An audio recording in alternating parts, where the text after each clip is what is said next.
نائمہ کی آنکھ کھل گئی۔ وہ انتہائی پرسکون تھی۔ ہر اضطراب، ہر الجھن، ہر پریشانی دور ہو چکی تھی۔ طمانینت، سکون اور راحت کی ایک ایسی کیفیت تھی جس سے وہ نکلنا ہی نہیں چاہتی تھی۔ ایک رات میں اس کی زندگی بدل چکی تھی۔ اسے دنیا کی ہر حقیقت سمجھ میں آ چکی تھی، ہر گرہ کھل چکی تھی، جس کے بعد نائمہ کا فیصلہ بالکل واضح تھا۔ اسے اب خدا کے لیے جینا تھا۔ آخرت کی کامیابی اس کی زندگی کا سب سے بڑا مقصد بن چکا تھا۔ اب اس کی زندگی سے گاڑی، بنگلے اور اس تمام دنیاوی عیش کی خواہش نکل گئی تھی جس کے وہ خواب دیکھا کرتی تھی۔ اس کے دل سے ہر محرومی کا خوف بھی جا چکا تھا۔ اب خواہش تھی تو جنت کی، اور خوف تھا تو خدا کی ناراضی اور اس کی جہنم کا۔ اسے اپنی منزل واضح طور پر معلوم ہو چکی تھی، مگر اب اس کے سامنے سب سے بڑا سوال یہ تھا کہ وہ اس منزل تک کیسے پہنچے۔ اب یہ ممکن نہیں رہا تھا کہ وہ اس خواب کو بس ایک خواب سمجھ کر بھلا دے۔ وہ اچھی طرح جانتی تھی کہ یہ خواب نہیں، اس کی پکار کا جواب تھا۔ اس واضح جواب کے بعد پہلا راستہ یہ تھا کہ وہ حالات کی رو میں بہتی رہتی، مگر اس کے نتائج سے وہ اچھی طرح آگاہ تھی۔ اس شادی کے بعد اسے ایک ایسی سسرال میں جانا تھا جہاں مذہب اور خدا کا کوئی گزر نہیں تھا۔ اسے ایک ایسے شخص کے ساتھ جینا پڑتا جس کی جنت یہی دنیا تھی۔ اس شادی کے بعد تو دین کے فرائض پر عمل کرنا بھی اس کے لیے مشکل کام تھا۔ اللہ کے دین کی مدد اور رسولوں کے مشن میں حصہ ڈالنا تو دور کی بات ہے، نماز روزہ تک کا اہتمام ایک مسئلہ تھا۔ وہ اپنی نندوں اور سسرال کی دیگر خواتین کے رنگ ڈھنگ دیکھ چکی تھی، ان کے ذریعے سے اپنے ہونے والے شوہر کے معمولات زندگی سے واقف تھی۔ ان لوگوں کی زندگی میں خدا ایک ناقابل تذکرہ وجود تھا، وہی رب کائنات، بادشاہ ذوالجلال، جس کی عظمت اور قدرت کو نائمہ نے اپنی روحانی آنکھوں سے دیکھا، جس کی نظر کرم کو اپنی زندگی میں اس نے جلوہ گر دیکھا، وہی خدا جو اب نائمہ کے لیے زندگی کی سب سے بڑی متاع بن چکا تھا۔ وہ کچھ بھی کر لیتی، موجودہ رشتے میں اس کے ہاتھ سے اپنے اس خدا کا وہ ہاتھ رفتہ رفتہ چھوٹ ہی جانا تھا جو بڑی مشکل سے اس نے تھاما تھا۔ اس کے سامنے دوسرا راستہ بہت مشکل بھی تھا اور بہت تلخ بھی۔ وہ شادی سے انکار کر دیتی، مگر کس چیز کو جواز بنا کر؟ پھر کیا ضروری ہے کہ کوئی دوسرا رشتہ ایسا آ جائے جو واقعتاً اسے خدا کی طرف بڑھنے میں مدد دے؟ پھر دفعتاً اس کے ذہن میں ایک چھناکا ہوا، عبداللہ، یقیناً یہی وہ شخص ہے جو خدا کی سمت بڑھنے میں اس کی مدد کر سکتا ہے۔ ایک لمحے کے لیے اس کے دل میں خیال آیا، مگر اس کے ساتھ ہی اس کی پوری شخصیت عبداللہ کے خلاف کھڑی ہو گئی۔ اسے عبداللہ سے شدید نفرت تھی۔ پہلے یہ نفرت اس کے خیالات سے تھی، پھر اس کی شخصیت سے ہو گئی۔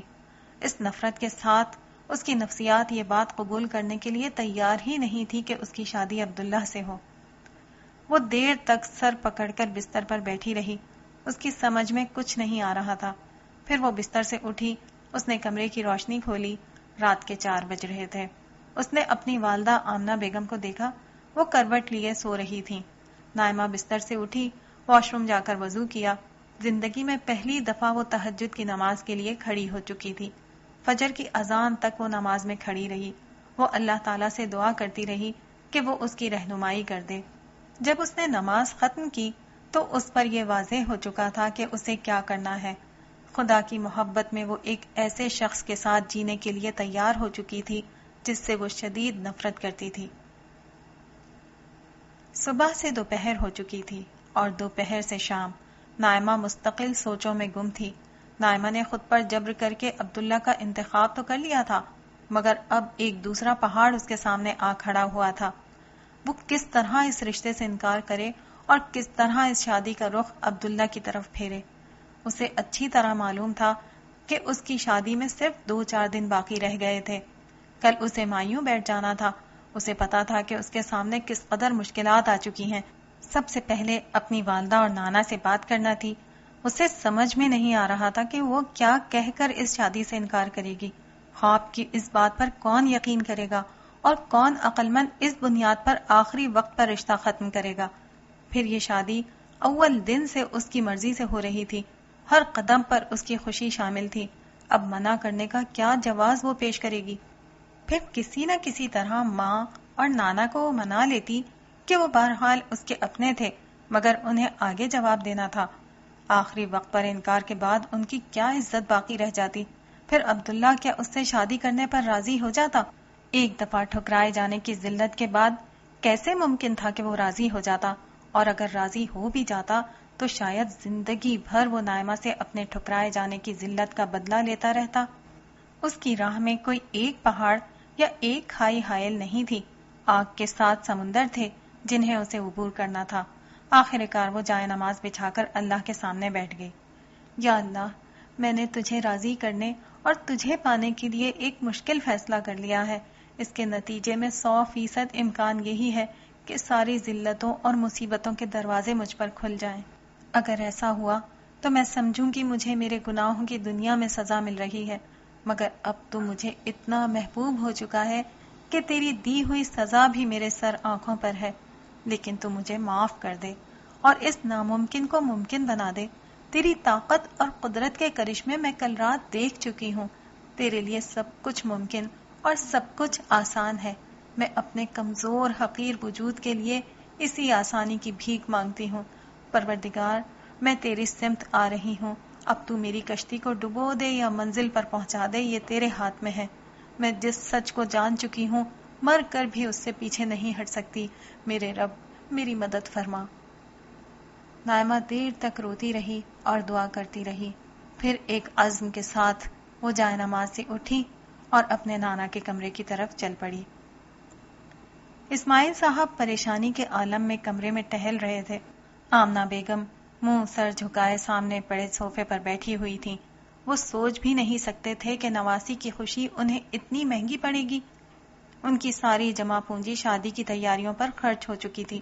قرض لے کر اعلیٰ سے اعلیٰ جہیز بنوا لیا تھا، حتیٰ کہ مکان کے کاغذات گروی رکھوا کر 5 اسٹار ہوٹل اور سینکڑوں مہمانوں کی دعوت کا انتظام کر لیا تھا۔ یہ سب کر کے وہ مطمئن تھے کہ نواسی کو بہت عزت سے وہ بیاہ دیں گے، مگر اس وقت آمنہ بیگم نے کمرے میں آ کر جو بات انہیں بتائی تھی، اس سے ان کے پاؤں تلے سے زمین نکل گئی تھی۔ شادی عین سر پر آ چکی تھی، دعوتی کارڈ تقسیم ہو چکے تھے، بات ہر جگہ پھیل گئی تھی کہ اچانک رشتے کرانے والی خاتون کا تھوڑی دیر پہلے فون آیا کہ لڑکے والے کہہ رہے ہیں یہ ہمارے خاندان میں طریقہ ہے کہ لڑکے کو سلامی میں گاڑی دی جاتی ہے۔ ہمارا اور کوئی مطالبہ نہیں، مگر نئی گاڑی دینا ایک خاندانی رسم ہے۔ وہ چاہتے ہیں کہ یہ رسم ضرور پوری ہو، ورنہ لڑکے کی بھابیاں اعتراض کریں گی جن کے والدین نے ان کی شادیوں کے موقع پر ان کے شوہروں کو نئی گاڑیاں سلامی میں دی تھیں۔ یہ سن کر آمنہ بیگم حواس باختہ ہو چکی تھی۔ انہوں نے پہلے تو رشتے والی خاتون کو بہت سنائی کہ یہ بات پہلے کیوں نہیں بتائی، مگر ان کا کہنا تھا کہ مجھے خود ابھی یہ بتایا گیا ہے۔ پھر کہنے لگی کہ ایک ہی تو بیٹی ہے اور اتنا زبردست رشتہ ہے، جہاں اور کیا ہے یہ بھی کر دیں، بیٹی ہمیشہ عیش کرے گی۔ پھر مزید اپنے موقف کو مضبوط کرنے کے لیے کہنے لگی کہ اتنے امیر لوگ لالچی نہیں ہوتے، دراصل ان کے خاندان کا دستور یہی ہے، یہ زبردستی نہیں ہے، چاہے تو نہ کریں مگر ایسا نہ ہو کہ بعد میں بچی کو کچھ باتیں سننا پڑے۔ آمنہ کو اپنے اور اپنے والد کے حالات مکمل طور پر معلوم تھے۔ گھر تک گروی رکھا جا چکا تھا، کئی لوگوں سے قرضے لے لیے تھے، تب کہیں جا کر لڑکے والوں کی حیثیت کو پہنچتے ہوئے کچھ انتظامات ہوئے تھے۔ ایسے میں یہ مطالبہ کمر توڑ تھا۔ اب دونوں پریشان تھے کہ کیا کریں۔ یہ بات پہلے سامنے آ جاتی تو شاید کچھ ہاتھ پاؤں بھی مارتے، مگر اب تو کچھ بھی ممکن نہیں تھا، سوائے اس کے کہ ان کی بیٹی نائمہ اتنے اہتمام اور کوشش کے باوجود بھی سسرال میں کم تر حیثیت میں جاتی اور سلامی میں گاڑی نہ لانے کا طعنہ سنتی۔ انہوں نے ابھی تک نائمہ سے کسی مسئلے کا ذکر نہیں کیا تھا، مگر اب اسماعیل صاحب کا اصرار تھا کہ نائمہ کو یہ بات بتائی جائے تاکہ وہ ذہنی طور پر ہر طرح کی صورتحال کا سامنا کرنے کے لیے تیار رہے، جبکہ آمنہ کا اصرار تھا کہ خاموش رہا جائے۔ وہ کوشش کر کے شادی کے بعد گاڑی کہیں سے دینے کی کوشش کریں گے۔ اسماعیل صاحب کا کہنا تھا کہ بات موقع کی ہوتی ہے، بعد میں دینے کا کوئی فائدہ نہیں۔ ابھی وہ دونوں اسی ادھیڑ بن میں تھے کہ نائمہ کمرے میں داخل ہوئی۔ اسے اندر آتا دیکھ کر دونوں خاموش ہو گئے۔ نائمہ کا چہرہ بھی کچھ بجھا ہوا سا تھا، مگر وہ اپنی پریشانی میں ایسے الجھے ہوئے تھے کہ غور سے نہیں دیکھ سکے کہ ان کی نواسی کی کیفیت کیا ہے۔ اس نے اندر آ کر کہا، نانا ابو، مجھے آپ دونوں سے کچھ بات کرنی تھی. اچھا ہوا امی بھی یہیں موجود ہیں. اسماعیل صاحب نے کہا. بیٹا ہمیں بھی تم سے کچھ ضروری بات کرنی ہے. تو آمنہ بیگم گھبرا کر بولی. ابو پہلے اس کی بات سن لیں. آمنہ بیگم کو اندازہ تھا کہ اس کے والد کیا کہیں گے اور اس کا اثر ان کی بیٹی پر کیا ہوگا، مگر اسماعیل صاحب اس وقت جس پریشانی میں تھے اس میں انہوں نے آمنہ کی بات سنی انسنی کر دی اور بولے. نائمہ، تمہیں معلوم ہے کہ ہم نے پہلے دن سے اس رشتے میں تمہاری خوشی کو سب سے زیادہ اہمیت دی ہے. اس کے لیے ہم سے جو بن پڑا ہم نے کیا ہے. اپنی ساری جمع پونجی یہ سوچے بغیر کہ ہمارا کیا ہوگا تمہاری شادی کی تیاریوں پر خرچ کر ڈالی. اپنا گھر تک گروی رکھ دیا. نانا ابو بول رہے تھے اور نائمہ کے کان میں دھماکے ہو رہے تھے. اسے نہیں معلوم تھا کہ اس کے لیے اس کی ماں اور نانا کیا کر رہے ہیں. وہ تڑپ کر بولی.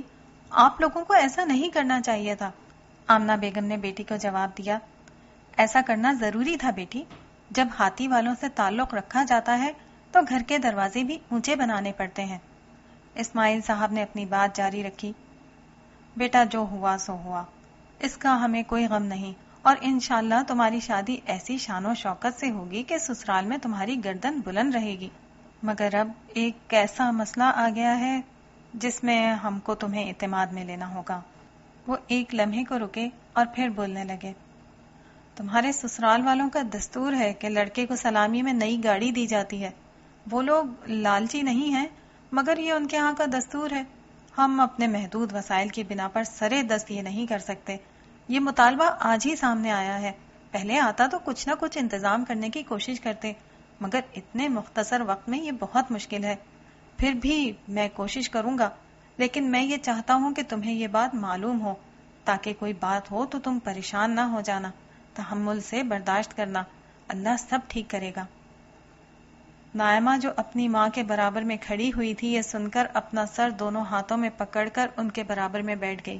اسے یقین ہی نہیں آ رہا تھا کہ اللہ تعالیٰ اس کی مشکل اس طرح آسان کریں گے. وہ تو اپنی ماں اور نانا کو ایک انتہائی تکلیف دہ صورتحال میں ڈالنے آئی تھی. اللہ نے ایسا کرم کر دیا، اب وہ انہیں اس تکلیف سے نکالنے والی بن چکی تھی. شکر گزاری کے احساس سے اس کی آنکھوں سے آنسو بہنا شروع ہو گئے تھے. وہ میرے اللہ کہہ کر پھوٹ پھوٹ کر رونے لگی. اس کا تڑپنا دیکھ کر اس کے نانا اور ماں دونوں پریشان ہو گئے. انہیں معلوم تو تھا کہ ان کی بچی حساس ہے، مگر اسے اتنا صدمہ ہوگا اس کا انہیں اندازہ نہ تھا. انہیں نہیں معلوم تھا کہ نائمہ کے آنسو صدمے کے نہیں خوشی کے تھے. اللہ تعالیٰ نے اس کی مدد وہاں سے کی تھی جہاں سے وہ سوچ بھی نہیں سکتی تھی. اسے روتا دیکھ کر اسماعیل صاحب کو بہت افسوس ہوا کہ انہوں نے خواہ اپنی بچی کو یہ بات بتا دی. وہ اس کے دل کو بڑا کرنے کے لیے بولے. میری بچی تو ہرگز پریشان نہ ہو، میں کہیں نہ کہیں سے انتظام کر کے شادی سے پہلے گاڑی کا بندوبست کرتا ہوں. ابھی بھی کچھ وقت ہے. والدہ نے بھی اس کے سر پر پیار کر کے اس کا حوصلہ بلند کرنا چاہا، مگر اب نائمہ کے بولنے کی باری تھی. اس نے گردن اٹھائی، اپنے آنسو پوچھے اور کھڑی ہو کر نانا کے پاس آئی اور پورے اعتماد سے بولی. نانا ابو، آپ نے ساری زندگی میرا اور میری ماں کا بوجھ اٹھایا. مجھے اندازہ نہیں تھا کہ میں آپ کو بڑھاپے میں بھی اتنی اذیت دینے کا سبب بن رہی ہوں. خدا کی قسم مجھے یہ بات معلوم ہو جاتی تو میں اپنی خوشی کے لیے آپ دونوں کو تکلیف نہیں دیتی، مگر اب تو اس کا سوال ہی پیدا نہیں ہوتا. میرے رب نے چاہا تو اب میری ذات سے کبھی آپ کو کوئی تکلیف نہیں ہوگی. نانا حیرت سے اپنی نواسی کو دیکھ رہے تھے. انہیں اس کے اعتماد اور الفاظ سے زیادہ خدا کی قسم اور میرے رب کے الفاظ پر حیرت تھی. مشکل میں ہر شخص کو اللہ یاد آ جاتا ہے. یہی ان کی نواسی کے ساتھ ہوا ہے. انہوں نے دل میں سوچا. انہیں احساس تھا کہ نائمہ اس وقت جذبات میں ہے. وہ اسے حوصلہ دیتے ہوئے بولے. نہیں بیٹی، تو نے ہمیں کوئی تکلیف نہیں دی، ہم بھی تجھے کوئی تکلیف نہیں ہونے دیں گے. نائمہ نے ان کی بات انسنی کرتے ہوئے اپنی بات جاری رکھی، مگر اس دفعہ اس کی مخاطب اس کی والدہ تھی. امی، یہ رشتہ ابھی اور اسی وقت ختم ہو رہا ہے. آپ یہ انگوٹھی واپس کر دیجئے. یہ کہتے ہوئے اس نے ہاتھ میں پڑی ہوئی منگنی کی انگوٹھی اتاری اور ماں کے ہاتھ میں رکھ دی. آمنہ بیگم ہکا بکا رہ گئیں. اسماعیل صاحب بھی پریشان ہو گئے. بیٹا یہ کیا کر رہی ہو؟ یہ کیسے ممکن ہے؟ آمنہ بیگم نے شدید پریشانی کے عالم میں کہا. جانتی ہو بیٹا، 2 دن بعد شادی ہے. یہ تو بڑی بدنامی کی بات ہوگی. نائمہ نے فیصلہ کن انداز میں جواب دیا، بدنامی ہوتی ہے تو ہوا کرے، ویسے یہ بدنامی ان کی ہونی چاہیے جنہوں نے گاڑی کا مطالبہ کیا ہے۔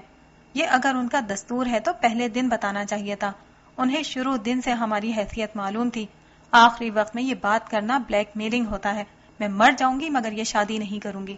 اسماعیل صاحب نے اسے سمجھاتے ہوئے کہا، نائمہ تم بچی ہو، تمہیں اندازہ نہیں کہ اس کا نتیجہ کیا نکلے گا۔ لوگ 10 باتیں بنائیں گے، تمہاری شادی کہیں اور کرنا ناممکن نہیں تو بہت مشکل ضرور ہو جائے گا۔ جو نیا رشتہ آئے گا وہ ضرور پوچھے گا کہ پچھلا رشتہ کیوں ختم ہوا۔ نائمہ نے پوری روانی اور اعتماد سے کہا، کیا عبداللہ بھی یہ پوچھے گا؟ تو اسماعیل صاحب اور آمنہ بیگم دونوں سناٹے میں آ گئے۔ ایک لمحے کے توقف کے بعد اسماعیل صاحب نے کہا، مگر بیٹا اس شادی سے تو تم انکار کر چکی تھی۔ نائمہ بولی، اب اقرار کر رہی ہوں۔ آمنہ بیگم نے سمجھاتے ہوئے کہا، مگر بیٹا اس نے اپنی جاب وغیرہ سب چھوڑ دی ہے، تمہیں شاید معلوم نہیں ہے اس کا اب کوئی کریئر نہیں رہا۔ اب اس کے پاس نہ پہلے جیسی جاب ہے، نہ گاڑی ہے، نہ اپنا کوئی گھر ہے، تم کیسے اس کے ساتھ رہو گی؟ پھر جانتی ہو مستقبل میں اس کا ارادہ کیا کرنے کا ہے؟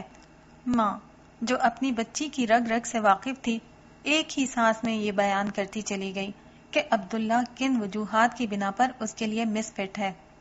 نائمہ نے کہا، مجھے سب معلوم ہے، لیکن میں فیصلہ کر چکی ہوں۔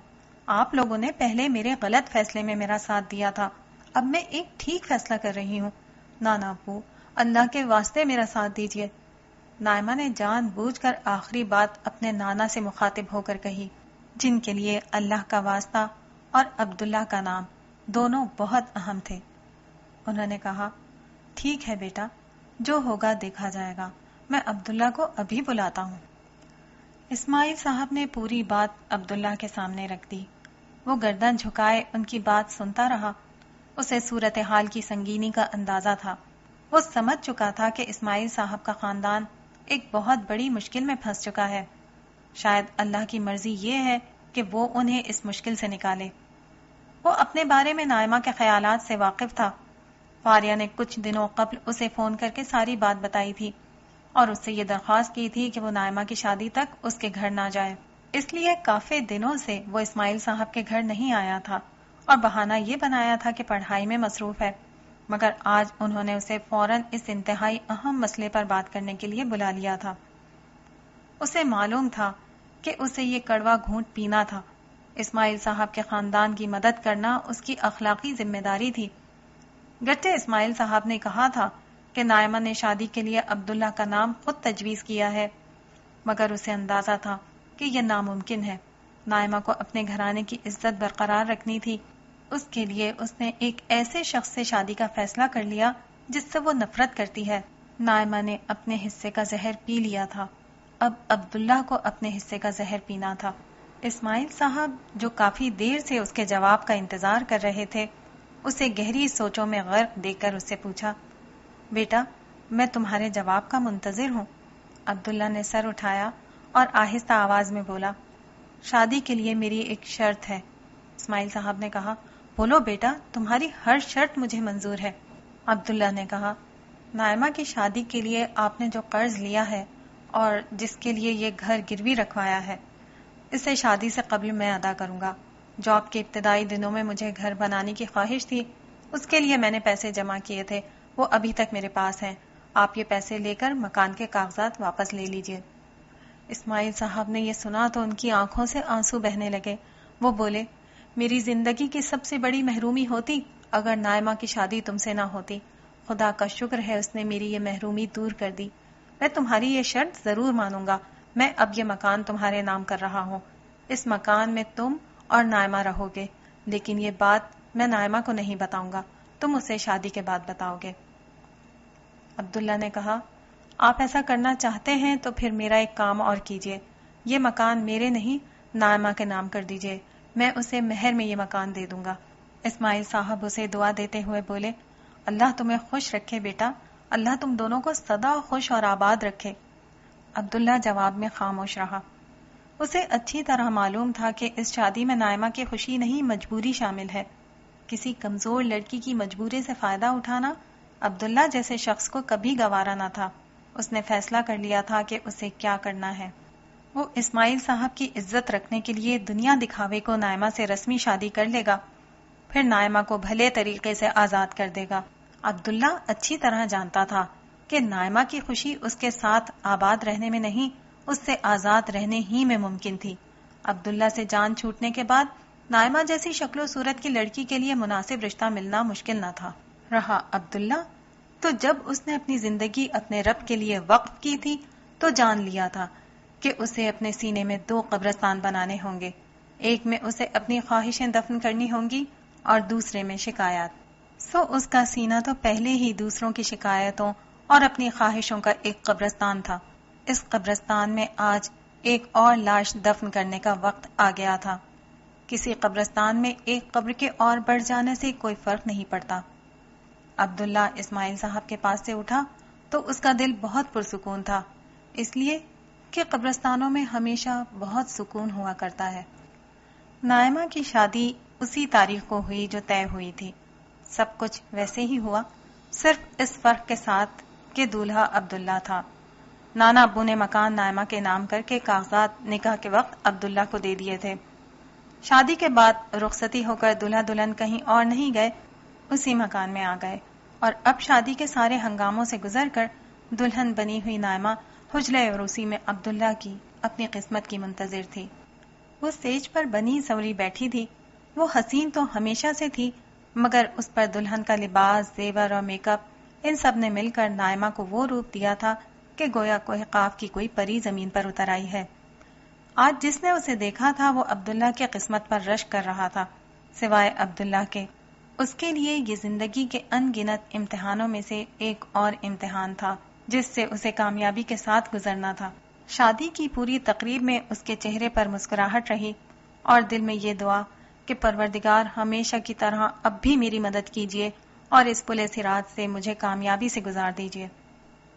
نائمہ اس سب سے بے نیاز گہری سوچ میں ڈوبی عبداللہ کا انتظار کر رہی تھی۔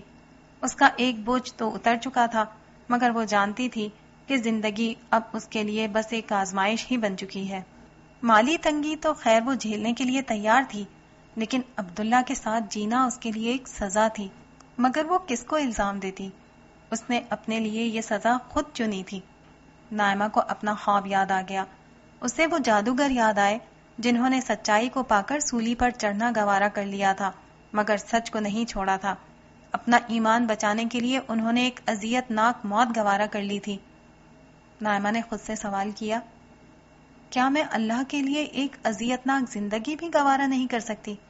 پھر خود ہی جواب دیا، مجھے یہ زندگی گوارا کرنی ہوگی، پوری خوش دلی کے ساتھ۔ پھر ایک اور وسوسے کا زہر اس کے رگوں پے میں اترنے لگا۔ اس نے عبداللہ سے شادی سے انکار کیا تھا، فاریہ کے ذریعے سے اسے گھر آنے سے منع کیا تھا۔ عبداللہ ایک مذہبی شخص ہے۔ مذہبی لوگوں کے متعلق اس کا تجربہ یہ تھا کہ وہ دین کی ظاہری باتیں اور علمی گفتگو تو اچھی کر لیتے ہیں، نماز روزہ بھی کر لیتے ہیں، مگر جب انہیں کسی سے اختلاف ہو جائے اور عناد پیدا ہو جائے تو ان میں اور دوسرے لوگوں میں کوئی فرق نہیں رہتا۔ ان کا اخلاقی رویہ عام لوگوں سے مختلف نہیں ہوتا۔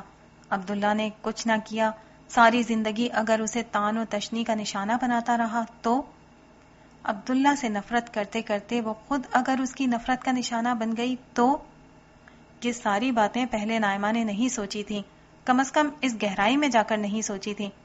ہر طرف سے وسوسے کے سیاہ ناگ اسے ڈسنے لگے۔ پھر ایک دم اس کے سامنے عصر کا چہرہ آیا۔ اسے عصر کے الفاظ یاد آ گئے، امتحان ضرور ہوگا، مگر یاد رکھنا اللہ تعالیٰ نے یہ دنیا امتحان کے لیے بنائی ضرور ہے، مگر اکثر وہ حوصلے کا امتحان لیتے ہیں، انسان کا نہیں۔ نائمہ نے دل میں تہیہ کیا، میں پورے حوصلے کے ساتھ امتحان دوں گی، ہر قیمت پر اللہ تعالیٰ سے وفاداری اور صبر پر قائم رہوں گی۔ عبداللہ میرے ساتھ جو بھی زیادتی کرے، کم از کم بندگی کی زندگی گزارنے سے تو نہیں روکے گا، میرے لیے بس یہی کافی ہے۔ نائمہ انہی سوچوں میں غرق تھی کہ کمرے کا دروازہ کھلنے کی آواز آئی۔ دروازہ کھلنے کی آواز سن کر وہ تھوڑا سا جھٹکی اور پھر سر اٹھا کر عبداللہ کو دیکھا۔ عبداللہ نے کمرے کا دروازہ کھولنے کے لیے ہینڈل پر ہاتھ رکھا، مگر وہ دروازہ نہیں کھول سکا۔ اسے لگا کہ اس کا دایاں ہاتھ شل ہو گیا ہے۔ وہ جانتا تھا کہ وہ اپنی دلہن کے کمرے کا دروازہ نہیں کھول رہا، اپنی بربادی کا دروازہ آپ کھولنے جا رہا ہے۔ اس کے شل وجود کے اندر سے ایک آواز آئی، عبداللہ حماقت مت کرو، کیوں اپنی زندگی سے کھیل رہے ہو؟ کیوں اپنا سب کچھ ایک ایسی لڑکی پر لٹانے جا رہے ہو جس نے تمہیں سوائے دکھ کے کچھ نہیں دینا، جو تم سے نفرت کرتی ہے اور اس نفرت کے سوا اس کے پاس تمہارے لیے کچھ نہیں۔ عبداللہ کے پاس اس بات کا کوئی جواب نہیں تھا۔ اس کے دل کی گہرائیوں سے نکلا، لا الہ الا اللہ۔ ان الفاظ نے اس میں کچھ طاقت پیدا کی، کم از کم اتنی طاقت کہ وہ اپنی آنکھیں بند کرنے کے قابل ہو گیا۔ اس کی آنکھیں پہلے ہی آنسوؤں سے بوجھل ہو رہی تھیں، بند ہوتی آنکھیں یہ بوجھ نہ اٹھا سکیں۔ 2 قطرے اس کی آنکھوں سے نکلے اور رخساروں پر پھیل گئے۔ عبداللہ کو یوں لگا کہ بہتے قطروں نے دل کے بوجھ کو کچھ کم کر دیا ہے۔ اس نے رخسار سے نمی صاف کی، پھر ایک گہرا سانس لے کر آخر کار اس نے کمرے کا دروازہ کھول دیا۔ دروازہ دھیرے سے کھلا اور وہ آہستگی سے چلتا ہوا اندر داخل ہوا۔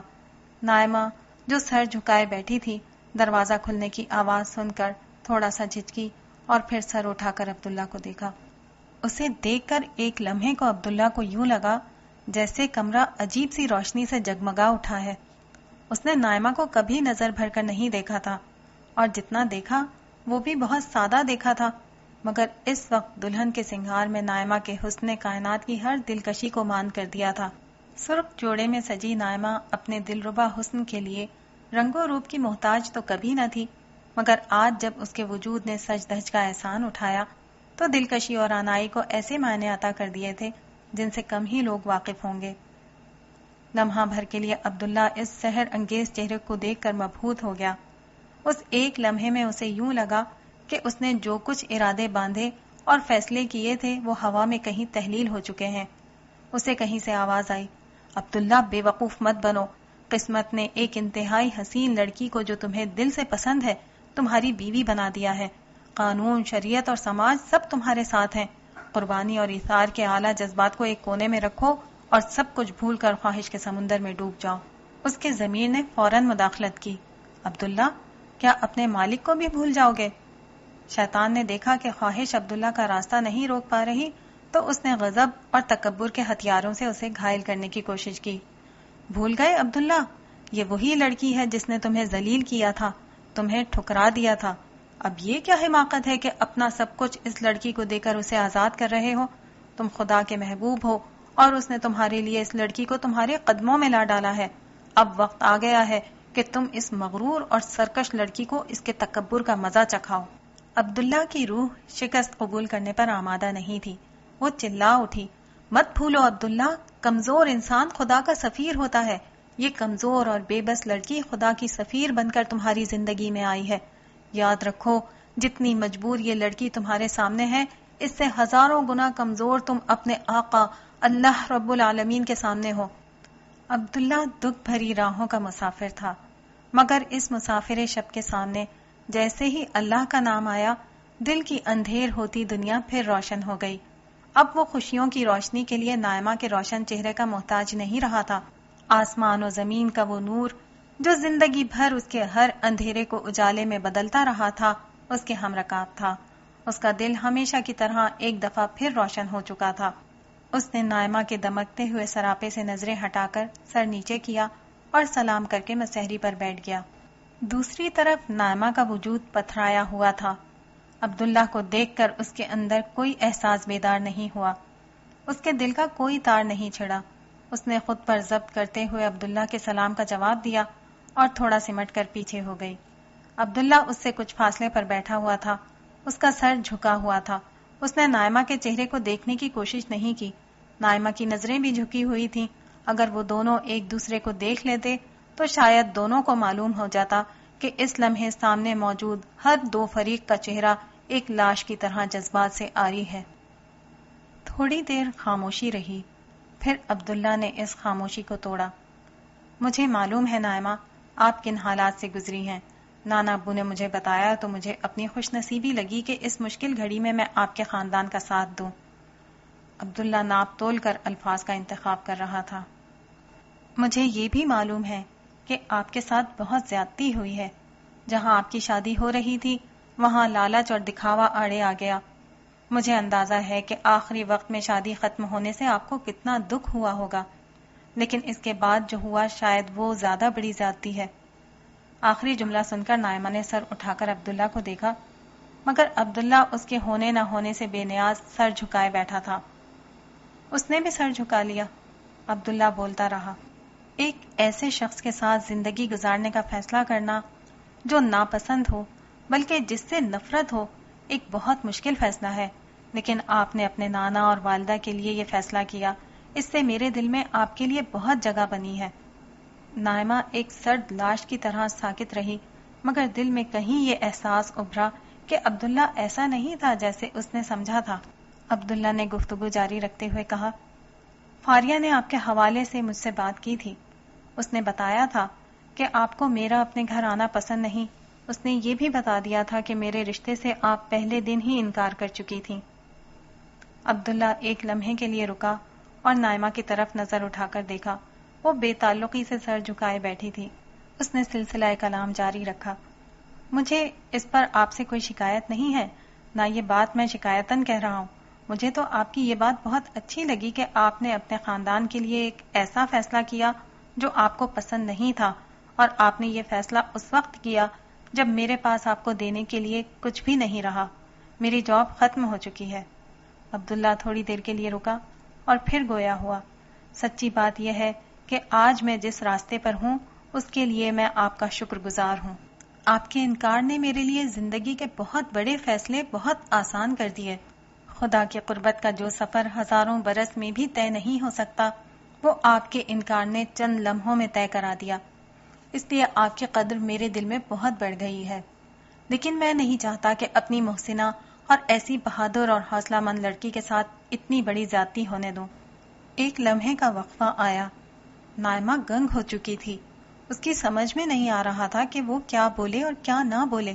خاموشی کے اس وقفے میں عبداللہ نے اپنے لباس کی جیب سے کچھ کاغذات نکالے، نائمہ کی طرف بڑھاتے ہوئے بولا، یہ آپ کے مکان کے کاغذات ہیں۔ یہ مکان اب آپ کے نام ہو جائے گا۔ آپ کی وجہ سے آپ کے نانا کو اسے گروی رکھ کر قرض لینا پڑا تھا۔ میں نے وہ قرض ادا کر دیا۔ نانا ابو نے مکان مجھے دے دیا جو بطور مہر میں آپ کو دے رہا ہوں۔ اس طرح آپ اپنے نانا اور والدہ کی نظر میں سرخ رو ہو جائیں گی۔ یہ میرا آپ پر کوئی احسان نہیں بلکہ آپ کا مہر ہے جو آپ کا حق ہے۔ نائمہ خاموشی سے سنتی رہی۔ اسے محسوس ہوا کہ نفرت کے وہ سانپ جو اسے ڈس رہے تھے کہیں بھاگ چکے ہیں۔ اسے یاد آیا، ایسے ہی ایک سانپ نے قابیل میں نفرت کا زہر انڈیلا تھا۔ اس کے دل سے ایک آہ نکلی، کاش میں اس سانپ کو پہلے دیکھ سکتی تو اس کا پھن کچل دیتی۔ وہ انہی خیالوں میں گم تھی کہ عبداللہ ایک اور کاغذ اس کی طرف بڑھاتے ہوئے بولا، یہ آپ کی آزادی کا پروانہ ہے۔ میں نہیں چاہتا کہ آپ کسی کے احسان میں زندہ رہیں اور اپنی زندگی مجبوری کے عالم میں اس شخص کے ساتھ گزاریں جس کے ساتھ آپ رہنا ہی نہیں چاہتی۔ یہ طلاق کے کاغذات میں نے تیار کر لیے ہیں، ان پر میرے دستخط اور تاریخ کی جگہ خالی ہے۔ شادی کے بعد کے کچھ ابتدائی دن گزر جائیں تو ان پیپرز پر تاریخ ڈال کر مجھے دے دیجیے گا، میں دستخط کر دوں گا۔ نائمہ سن ہو چکی تھی۔ اس نے کبھی سوچا بھی نہیں تھا کہ عبداللہ اس جگہ کھڑا ہوگا۔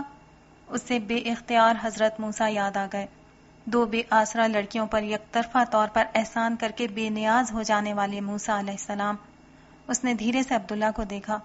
خدا سے لو لگا کر انسانوں سے بے نیاز ہو جانے والا کردار جو پیغمبروں کا خاصہ ہوتا ہے، عبداللہ اس کا ایک عکس بن کر اس کے سامنے بیٹھا ہوا تھا۔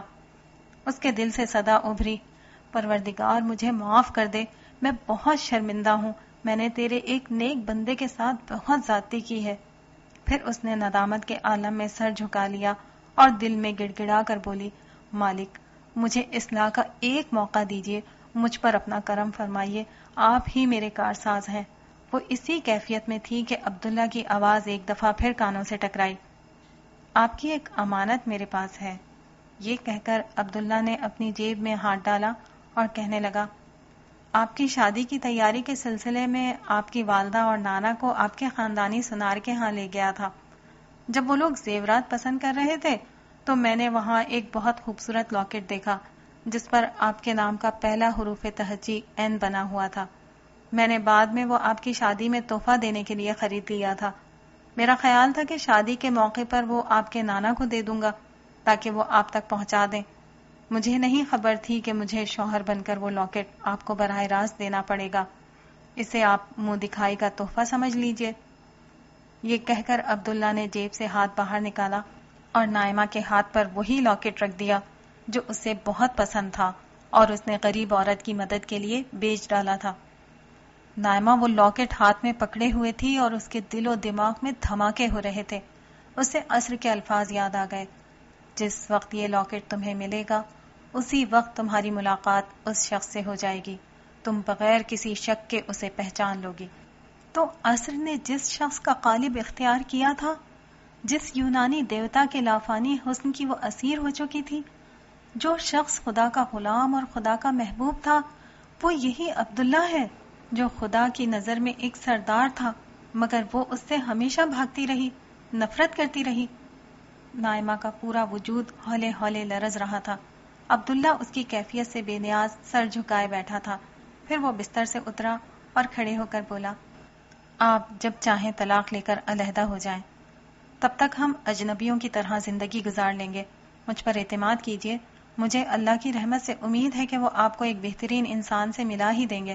اب میں کپڑے بدل کر لیٹوں گا، آپ بھی آرام کیجئے۔ یہ کہہ کر وہ واش روم کی طرف بڑھ گیا۔ نائمہ کا دل چاہا کہ وہ چیخ کر اسے روک دے، مگر اس کے منہ سے آواز نہیں نکل سکی۔ نائمہ خاموش بیٹھی ہوئی تھی، مگر اس کی آنکھوں سے آنسو بہہ رہے تھے۔ وہ سوچ رہی تھی کہ خدا کتنی عجیب ہستی ہے۔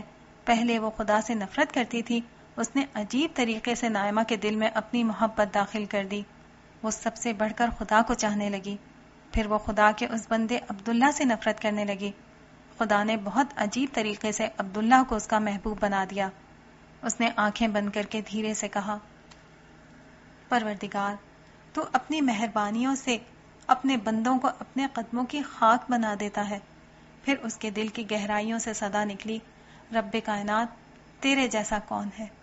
نائمہ کے دل میں سکون کی ایک لہر سرایت کرتی چلی گئی۔ اس نے آنکھیں کھولی، اس کے آتشی رخسار خوشی سے دمک رہے تھے، جھیل جیسی آنکھوں میں محبت کی جگمگاہٹ تھی اور گلاب جیسے لبوں پر زندگی کی بھرپور مسکراہٹ پھیلی ہوئی تھی۔ اپنے ہاتھ میں پکڑے ہوئے لاکٹ کو الٹ پلٹ کر دیکھتی رہی اور پھر بولی، ایک گناہگار پر اتنی عنایات، مالک تیرے جیسا مہربان کون ہے؟ تیرے جیسا رحیم کون ہے؟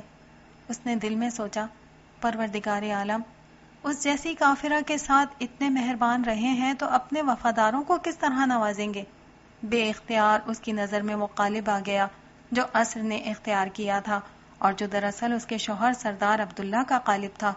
اس نے اس قالب کو نظر میں لاتے ہوئے کہا، وفاداروں کو وہ ایسے نوازیں گے۔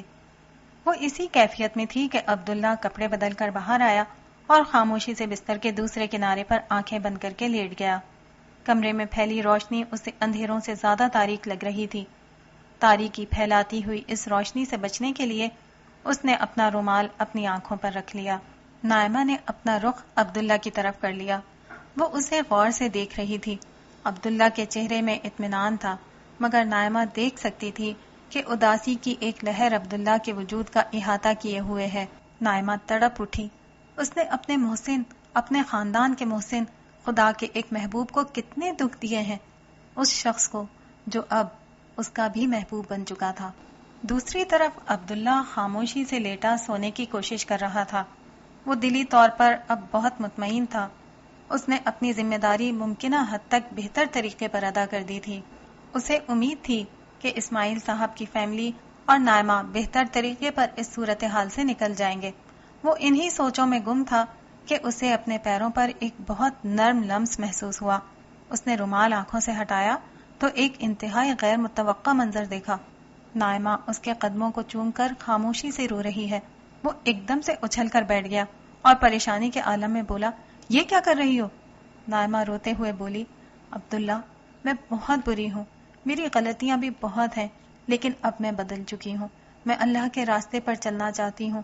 آپ اگر مجھے چھوڑ دیں گے تو میں اکیلے کبھی نہیں چل سکوں گی۔ مجھے آپ کا سہارا چاہیے۔ اللہ کے واسطے مجھے نہ چھوڑیں۔ میں آپ کے سامنے ہاتھ جوڑتی ہوں، مجھے نہ چھوڑیں۔ یہ کہہ کر اس نے اپنے دونوں ہاتھ جوڑ کر عبداللہ کے سامنے کر دیے اور پھوٹ پھوٹ کر رونے لگی۔ عبداللہ کو لمحہ بھر کچھ سمجھ میں نہیں آیا۔ پھر اس نے نائمہ کو دونوں بازوؤں سے پکڑ کر کہا، نائمہ پلیز خاموش ہو جاؤ پلیز. پھر سائڈ ٹیبل پر پڑے جگ سے پانی بھر کر اسے پلاتے ہوئے بولا، میں تو صرف تمہاری خوشی چاہتا تھا. نائمہ نے کہا، اب تو آپ ہی میری خوشی بن گئے ہیں.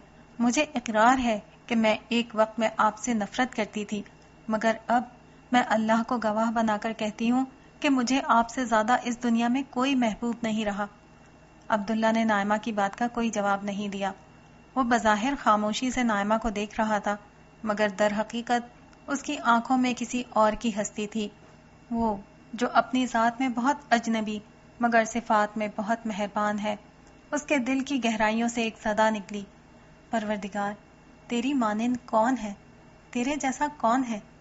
نائمہ، جس کے آنسو اب تھم چکے تھے، اس کے دونوں ہاتھ پکڑ کر بہت محبت سے بولی، آپ کو نہیں معلوم آپ کتنے اچھے اور کتنے خوبصورت ہیں. عبداللہ کے چہرے پر مسکراہٹ آ گئی. وہ لطیف انداز میں بولا، میں تمہارا مسئلہ سمجھ سکتا ہوں. دلہن بنتے وقت تم نے اپنا چشمہ نہیں لگایا.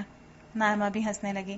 میری نظر اتنی کمزور نہیں ہے، لیکن آپ کو نہیں معلوم، جو لوگ اللہ کی نظر میں بہت اچھے ہوتے ہیں، جنت میں جانے کے بعد اللہ تعالیٰ ان کو بے حد حسین قالب سے نوازیں گے. عبداللہ نے کہا، مجھے معلوم ہے، مگر میرا خیال ہے کہ تم جنت میں جانے کے بعد بھی ایسی ہی رہو گی. عبداللہ کی اس بات پر نائمہ ہنستے ہنستے رک گئی. اس کے چہرے پر ایک افسردگی چھا گئی. وہ اداس لہجے میں بولی، مجھے معلوم ہے میں اچھی نہیں ہوں. عبداللہ اس کے دونوں ہاتھوں کو اپنے ہاتھوں کی مضبوط گرفت میں لیتے ہوئے بولا، یہ بات نہیں، دراصل تم اتنی خوبصورت ہو کہ سمجھ نہیں آتا تم جنت میں جا کر اور حسین کیسے ہوگی. نائمہ نے شرما کر سر جھکا دیا. شام کا وقت ہو رہا تھا. ہر طرف سناٹا طاری تھا. کبھی کبھی ان پرندوں کی چہچہاہٹ اس سکوت کو توڑ ڈالتی تھی جو فضا میں ہر طرف چھایا ہوا تھا. آسمان ابھی برس کر کچھ خاموش ہوا تھا. سورج بادلوں کی فوج سے شکست کھا کر مغرب کی سمت فرار ہو رہا تھا. اس کی سمٹتی روشنی ایک طرف زمین کے ماحول کو خوفناک بنا رہی تھی اور دوسری طرف آسمان میں قوس و قزح کے بکھرے رنگوں کی صورت یہ پیغام دے رہی تھی کہ روشنی شکست کھا کر بھی بہت حسین ہی رہتی ہے. یہ منظر کہیں بھی ہوتا روح کے تار چھیڑ دیتا، مگر آسمان کو چھوتے ان پہاڑوں کے درمیان اس منظر کو دیکھنے کا لطف ہی کچھ اور تھا. شادی کے 2 ہفتے بعد عبداللہ اور نائمہ ایک بلند ہل اسٹیشن پر کھڑے فطرت کا حصہ بنے ہوئے تھے.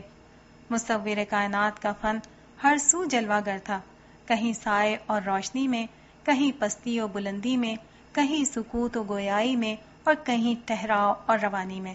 فلک بوز پہاڑ کہیں بلند قامت درختوں کا زیور پہنے گہرے سبز نظر آ رہے تھے، تو کہیں تازہ گھاس کی نکھری ہوئی ہلکی سبز رنگ کے قبا اوڑھے ہوئے تھے. کہیں سنگلاخ چٹانیں برف کا سفید لباس اتار کر خاک کا فطری لباس آراستہ کر چکی تھیں، تو کہیں چوٹیاں برف کی شفاف ململ پہنے حسن سادہ کی بے مثل تصویر بنی ہوئی تھیں. کبھی کبھی سورج بادلوں کے دامن سے نکل کر انہیں اپنی کرنوں سے منور کرتا تو لگتا کہ برف چاندی کے قالب میں ڈھل چکی ہے. حسن کے یہ مناظر بلندی کا حصہ ہی نہیں تھے، دھرتی کا نشیب بھی مصور کی فنکاری کا شاہکار تھا. پہاڑی دریا نہ جانے کتنی دور سے سفر کرتا لہراتا بل کھاتا چلا آ رہا تھا، مگر اس کے جوش میں کوئی کمی نہ آئی تھی. جگہ جگہ بہنے والے پہاڑی جھرنے، آبشاریں اور چشمے بہتے پھسلتے اچھلتے ملن کی خواہش میں نشیب کی طرف کھینچے چلے آ رہے تھے. ان کے ملنے سے ان کی روانی اور جوش اور بڑھ جاتا. بلند اور ٹھہرے ہوئے پہاڑوں کے دامن میں نشیب کی سمت بہتے پانی کا حسن ناقابل تصور حد تک حسین تھا. سبزہ خود کئی رنگ کا تھا، مگر پھر بھی شوق تنوں میں وہ پھولوں کی صورت 1000 رنگ میں ڈھل چکا تھا. یہ بے آمیز رنگ اس بات کے گواہ تھے کہ حسن بے پرواہ سادہ ہو تب بھی خوب ہے، مگر رنگوں میں ظاہر ہو جائے تو اس کی خوبی کا کیا کہنا. عبداللہ بہت دیر سے ساکن کھڑا یہ سب دیکھ رہا تھا. وہ فطرت کی اس تصویر کے ذریعے سے مصور سے ہم کلام تھا. اس کی خاموش نگاہیں، اس کے بہتے ہوئے جھرنے یہ بتا رہے تھے کہ یہ گفتگو یک طرفہ نہیں. سر چشمہ فیض کی عطا اس کے دل کی بستی پر برس کر آنکھوں کے چشموں سے پھوٹ رہی تھی. مصور کو اس کی پرواہ نہیں تھی کہ اسے داد ملے. وہ صدا کا بے نیاز ہے، مگر جب کوئی صاحب ذوق نغمہ حمد سے اسے آفرین کہتا ہے تو وہ ضرور جواب دیتا ہے. پھر دل کے اندھیرے میں محبت کے چراغ روشن ہو جاتے ہیں، آنکھیں محبت کے شعلوں کی تاب نہ لا کر پگھل جاتی ہیں اور آنسوؤں کی بارش دریا کی مانند بہنے لگتی ہے۔ ایسے میں چاروں طرف پھیلے ان گنت نورانی وجود اس خاکی وجود کو رشک سے دیکھنے جمع ہو جاتے ہیں۔ آدم کے سامنے سجدہ کرنے والے ایک دفعہ پھر ابن آدم کے سامنے سجدہ ریز ہو جاتے ہیں۔ خاکی اور نوری کی دید و شنید سے بے خبر نائمہ فطرت کے ان حسین نظاروں سے لطف اندوز ہو رہی تھی۔ جب بہت دیر تک خاموشی چھائی رہی تو آخر کار اس نے سناٹے کو توڑا۔ سنیے، یہ سب کتنا اچھا لگ رہا ہے۔ عبداللہ خاموش رہا۔ نائمہ پھر بولی، ہم انشاءاللہ عمرہ کرنے جائیں گے۔ عبداللہ نے مختصراً کہا، پیسے بہت لگتے ہیں۔ صاف لگتا تھا کہ وہ گفتگو سے بچنا چاہ رہا ہے۔ نائمہ اپنے اس شوق کی وضاحت کرتے ہوئے بولی، میں نے نانا ابو سے بات کر لی ہے، شادی میں ہمارے جو پیسے ضائع ہونے سے بچ گئے تھے ہم ان کو استعمال کر لیں گے۔ دراصل پہلے میں سمجھتی تھی کہ یہ زیارت کا ایک سفر ہے جس میں پیسے ضائع ہوتے ہیں، مجھے اب معلوم ہوا ہے کہ یہ اللہ تعالیٰ سے ملاقات کا نام ہے۔ اللہ سے ملاقات سے زیادہ قیمتی تو کوئی چیز نہیں ہو سکتی۔ پھر وہ عبداللہ کے جواب کا انتظار کیے بغیر بولی، جنت میں تو اللہ تعالیٰ سے ملاقات ہوگی نا؟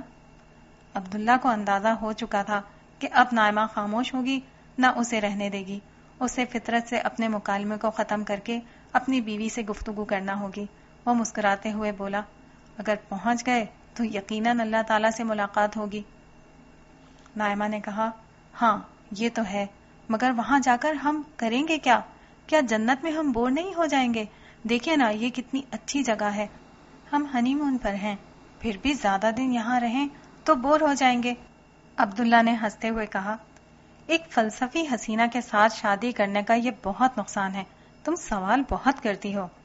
نائمہ بھی مسکرا کر بولی، تو مان لیجئے نا آپ کے پاس کوئی جواب نہیں ہے۔ عبداللہ نے کہا، ہاں میرے پاس جواب نہیں ہے، مگر میں جس سے پاتا ہوں اس کے پاس ہر سوال کا جواب ہے۔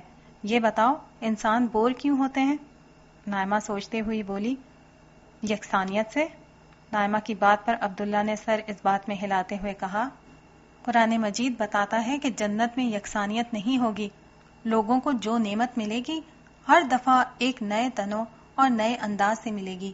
یہ اس لیے ہوگا کہ اللہ تعالیٰ کی صفات لامحدود ہیں، وہ کبھی ختم نہیں ہو سکتی، نہ احاطے میں آ سکتی ہیں، اس لیے ان کی ہر تخلیق پچھلی سے نئی اور منفرد ہوگی۔ نائمہ نے کہا، یہ تو جنت کی بات ہے نا، ہم اس کو دنیا میں رہ کر کیسے سمجھ سکتے ہیں؟ نائمہ اس الجھن سے باہر نہیں آ پا رہی تھی۔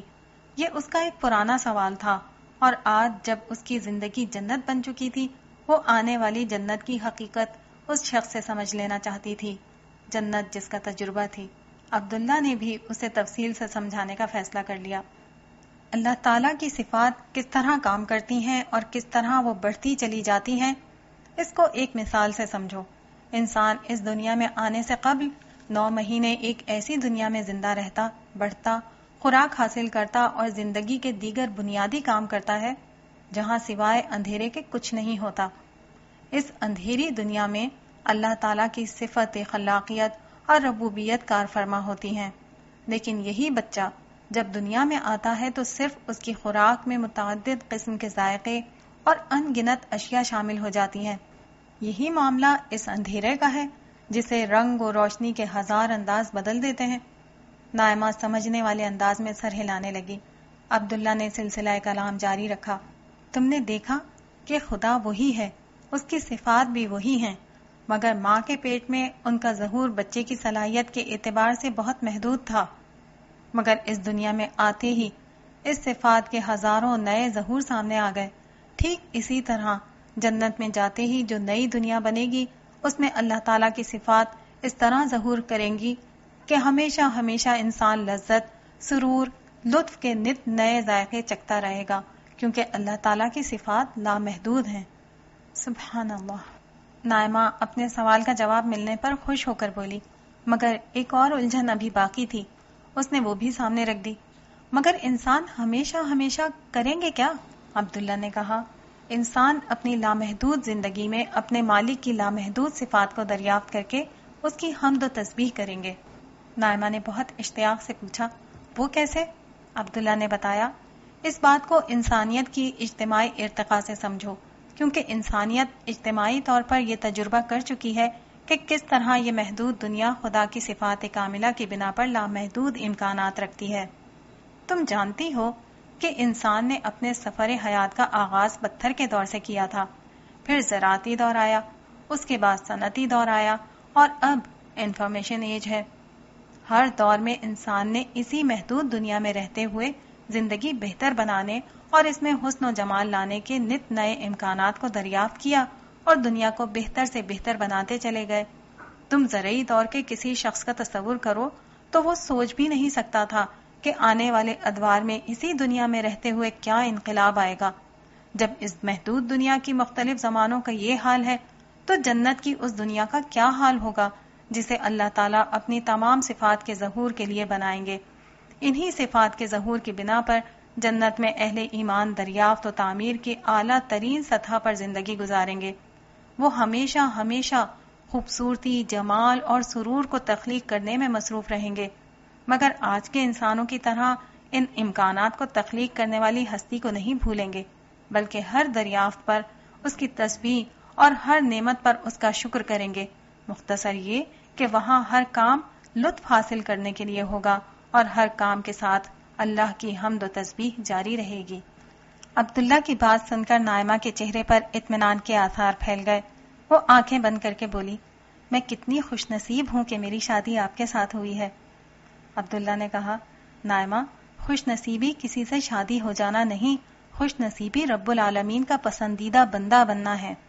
ہم سب انسان اس کائنات کی خوش نصیب ترین مخلوق ہیں۔ یہ کائنات 14 ارب سال قبل اللہ تعالیٰ نے تخلیق کی۔ یہ کائنات اتنی بڑی ہے کہ کھربوں ستارے اور سیارے بھی اس کے سامنے لاکھوں درختوں کے جنگل میں ایک پتے کی طرح ہیں۔ پروردگار عالم اپنی کسی ایک مخلوق کو اس بے قرار کائنات کا بادشاہ بنانا چاہتے ہیں۔ ان کی عنایت کہ انہوں نے ہم انسانوں کو اس عظیم موقع کے لیے چنا۔ نائمہ، ہم خوش نصیب ہیں کہ مجھے اور تمہیں بلکہ ہر انسان کو یہ موقع ملا ہے، مگر حقیقت یہ ہے کہ 14 ارب سال میں ہمیں یہ موقع پہلی اور آخری دفعہ ملا ہے۔ ایک دفعہ ہم نے اسے گنوا دیا تو کبھی اور کسی صورت یہ موقع دوبارہ نہیں دیا جائے گا۔ عبداللہ سحر انگیز انداز میں بول رہا تھا اور نائمہ دل میں اترتے اس کے ہر لفظ کو ذہن نشین کر رہی تھی۔ اس موقع میں سے آدھی زندگی ہم ضائع کر چکے ہیں، باقی کا بھی کچھ بھروسہ نہیں۔ دیکھو، یہ زندگی، یہ عظیم موقع، پہلا اور آخری چانس ضائع نہ ہو جائے۔ میرے خواب بتاتے ہیں کہ ایسا نہیں ہوگا، نائمہ نے عبداللہ کو حوصلہ دیتے ہوئے کہا۔ عبداللہ نے کہا، نائمہ، وقت ہر خواب بھلا دیتا ہے، ہر کتاب بھلا دیتا ہے۔ ہم انسان الفاظ بھول جاتے ہیں، عہد بھی بھول جاتے ہیں، ہماری یادداشت بہت کمزور ہے۔ نائمہ نے پوچھا، تو پھر ہم کیا کریں؟ عبداللہ نے کہا، جنگ، ہر لمحے کی جنگ، اپنے جذبات و تعصبات کے خلاف، اپنی خواہشات اور جذبات کے خلاف، شیطانی ترغیبات کے خلاف۔ نائمہ نے پوچھا، اور غلطی ہو جائے تو؟ عبداللہ نے کہا، توبہ کر کے فوراً خدا کی سمت لوٹ آؤ۔ یہ زندگی نہیں، جنگ ہے، انسان اور شیطان کے بیچ کی جنگ۔ اس جنگ میں ہم غیر جانبدار رہ سکتے ہیں، نہ ہار مان سکتے ہیں۔ یہاں ہار ہی نہیں، غیر جانبداری کا مطلب بھی شکست ہے، اور شکست کا مطلب جہنم ہے، جنت سے محرومی ہے۔ یہ کہہ کر عبداللہ خاموش ہو گیا۔ نائمہ بھی چپ تھی، اسے عبداللہ کی باتوں سے کچھ یاد آ گیا تھا۔ وہ عجیب سے لہجے میں بولی، آپ سچ کہتے ہیں، ہماری یادداشت بڑی کمزور ہوتی ہے، ہم خواب اور کتاب دونوں بھول جاتے ہیں، الفاظ اور عہد سب کو فراموش کر دیتے ہیں۔ میں بھی شادی شدہ زندگی کی خوشیوں میں یہ بھول گئی تھی کہ مجھے گواہی دینی ہے، عصر کی قسم کھا کر یہ گواہی دینی ہے، رسولوں کے زمانے کی قسم کھا کر یہ گواہی دینی ہے کہ سارے انسان خسارے میں ہیں، ایمان لانے والوں کے سوا، عمل صالح کرنے والوں کے سوا، حق کی تلقین اور اس پر صبر کی تاکید کرنے والوں کے سوا۔ یہ ہوگا، یہ ہو کر رہے گا، قسم اس وقت کی، قسم اس وقت کی۔ آخری الفاظ کہتے ہوئے نائمہ کی آواز بھر آ گئی۔ اس کے ذہن میں جلیل القدر رسولوں کی زندگی کے وہ مناظر تازہ ہو رہے تھے جب عالم کے پروردگار کی عدالت دنیا میں لگی تھی اور مجرموں کو صفحہ ہستی سے مٹا کر اہل ایمان کو زمین کا وارث بنا دیا گیا تھا۔ دوسری طرف عبداللہ ایک اور دنیا میں تھا۔ روز حشر، جہنم اور جنت کے مناظر ایک زندہ حقیقت کے طور پر اس کی نگاہوں کے سامنے موجود تھے۔ انسانوں کی ابدی سزا و جزا کے مناظر۔ وہ دیر تک اسی کیفیت میں رہا، پھر کسی درجے میں احساس ندامت کے ساتھ ڈوبی ہوئی آواز میں اس نے کہا، میں بھی بھول رہا تھا نائمہ، مگر میرے رب نے مجھے یاد دلا دیا۔ یہ الفاظ ادا کرتے ہوئے عبداللہ کی نظروں کے سامنے محرومی کی وہ رات تھی جب اسے معلوم ہوا تھا کہ نائمہ اس کی زندگی سے ہمیشہ کے لیے نکل چکی ہے۔